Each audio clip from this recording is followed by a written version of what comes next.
મિત્રો, શું તમે ક્યારેય વિચાર્યું છે કે આપણા દાદા દાદી હતા તે 100 વર્ષ સુધીનું આયુષ્ય જીવતા હતા, પરંતુ આજના સમયમાં લોકો આટલું લાંબુ જીવી શકતા નથી.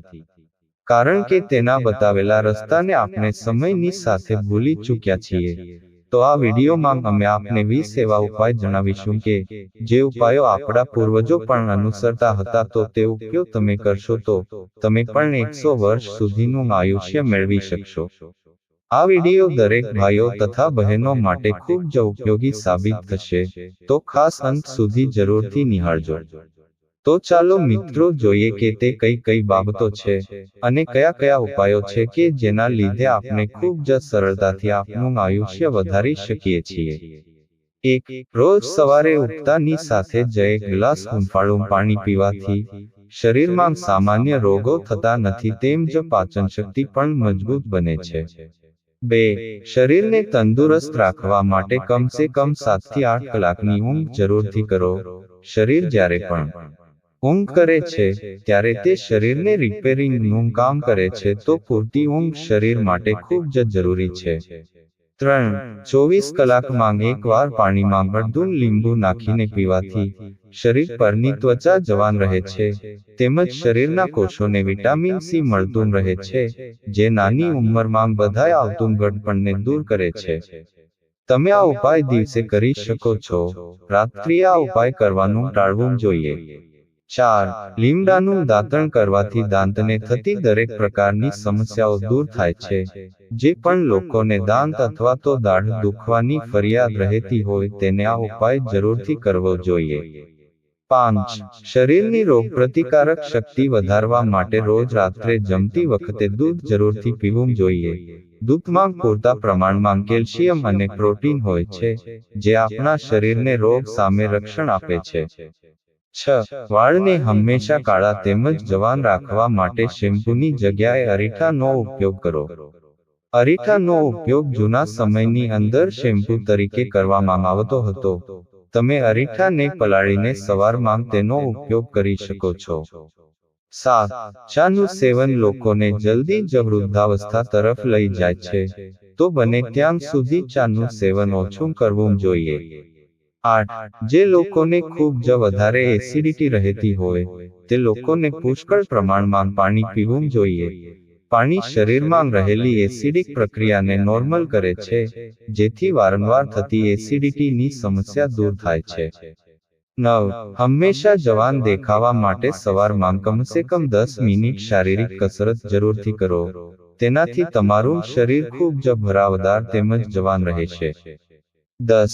સ્ત્રીઓને હાથ પગમાં ચામડી ખરાબ થવી તેનું મુખ્ય કારણ સાબુ તેમજ ડિટર્જન્ટ હોય છે. કપડાં ધોતી વખતે તમે ડિટર્જન્ટ તેમજ સાબુથી દૂર રહો, બને ત્યાં સુધી મશીનનો ઉપયોગ કરો, તેનાથી તમારી ત્વચા સારી રહેશે. 11. સૂર્યોદય પહેલા ઉઠતા દરેક લોકોનું આયુષ્ય લાંબુ હોય છે, જેથી બને ત્યાં સુધી સૂર્યોદય પહેલા ઉઠવાની કોશિશ કરો. 12. તમે ખૂબ જ ચિંતા તેમજ ઉપાધિમાં રહેતા હોય તો રોજ કોઈ પણ શાંત સંગીત સાંભળવાનું શરૂ કરો, તે તમારા મનને ખૂબ જ રાહત આપશે. 13. હંમેશા ભૂખ કરતા 2 રોટલી ઓછી ખાવો, તે તમારા શરીર માટે ખૂબ જ ફાયદાકારક રહેશે. 14. જે લોકોને પાચનની સમસ્યા તેમજ ગેસની સમસ્યા રહેતી હોય તેવા લોકોને જમ્યા પછી તરત જ સૂવાનું ટાળવું જોઈએ. જમ્યા પછી કમસે કમ 2 કલાક પછી સૂવાનું રાખો. 15. જે લોકોને ઊંઘની સમસ્યા રહેતી હોય, સૂતા પછી ઊંઘ ન આવતી હોય તો સૂતા પહેલા ફક્ત 5 મિનિટ પ્રાણાયામ કરો, તેનાથી તમારું મન શાંત થશે અને ઊંઘ જલ્દીથી જ આવશે. 16. શરીરને હંમેશા સ્વચ્છ તેમજ સારું રાખવા માટે વેસ્ટર્ન ટોયલેટનો ઉપયોગ ટાળવો જોઈએ. વેસ્ટર્ન ટોયલેટના કારણે 70% આંતરડાની સફાઈ થતી નથી. 17. વધારે પ્રમાણમાં ઉપાધિ કરવાવાળા લોકોનું ઘડપણ જલ્દી જ આવે છે, જેથી બને ત્યાં સુધી બિનજરૂરી વિચાર કરવાનો ટાળવું જોઈએ. 18. મહિનામાં એકવાર ફરવા જવાનો પ્લાન અવશ્ય બનાવો, જેથી તમારું મન માનસિક ટેન્શનમાંથી મુક્ત થશે, તેમ જ જીવનમાં ઉત્સુકતા જળવાઈ રહેશે. 19. રોજ સવારે ઉઠતાની સાથે જ તેમ જ રાત્રે સૂતા પહેલા ભગવાનનું નામ અવશ્ય લો, તે તમારા જીવનમાં સકારાત્મક ઉર્જા જાળવી રાખશે. 20. હંમેશા તમારા પપ્પા કે દાદા કહેતા હતા, તે માર્ગે જરૂરથી ચાલો. તે માર્ગ ક્યારેય પણ તમને જીવનમાં મુશ્કેલી નહીં આપે, કારણ કે તે તેમનો અનુભવ તમારી સાથે શેર કરીને ગયા છે. 100 વર્ષ જીવવાનું રહસ્ય શું છે? આ પ્રશ્નનો જવાબ આપવો ખૂબ જ મુશ્કેલ છે, પરંતુ પ્રખ્યાત લેખક અને સંશોધક ડેન બ્યુટનરે તેમના વર્ષોના સંશોધનના આધારે 5 બાબતો તારવી છે, જ્યાં લોકો 100 વર્ષ સુધી જીવી શકે છે, જેને બ્લુ ઝોન કહેવામાં આવે છે.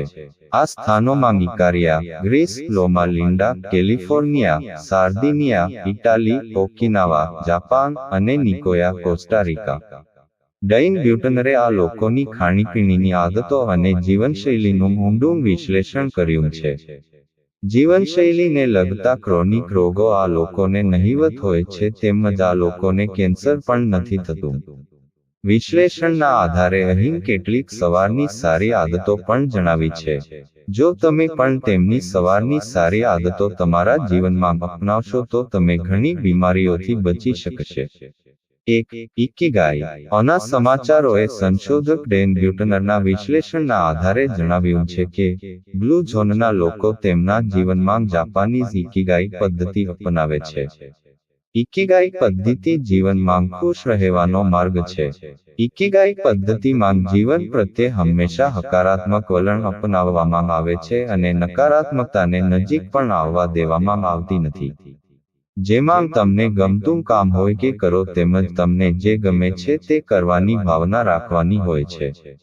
2. Healthy breakfast. બ્લુ ઝોનના લોકો સવારે હેલ્ધી નાસ્તો કરે છે. ડેન બ્યુટનરે 105 વર્ષીય લોમા લિન્ડા મહિલાનો નાસ્તો શેર કરે છે. આ અંતર્ગત આ મહિલા દરરોજ નાસ્તામાં ફાઇબરથી ભરપૂર ખજૂર, આખા અખરોટ, પ્રોટીનયુક્ત સોયા મિલ્ક લે છે. આ પછી તે સ્મૂધી પણ લે છે. 3. Morning coffee. બ્લુ ઝોનના લોકો વહેલી સવારે 1 કપ કોફી ચોક્કસપણે પીવે છે. લોકો માટે 1 કપ કોફી લાંબા સમય સુધી જીવવાની રીત હોઈ શકે છે.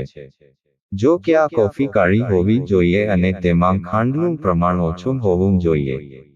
4. સવારે સામાજિક જીવન. બ્લુ ઝોન પર થયેલા સંશોધન મુજબ જ્યારે તમે સવારે ઉઠો છો ત્યારે તમે જેને પહેલા મળો છો તેને પ્રેમ કરો.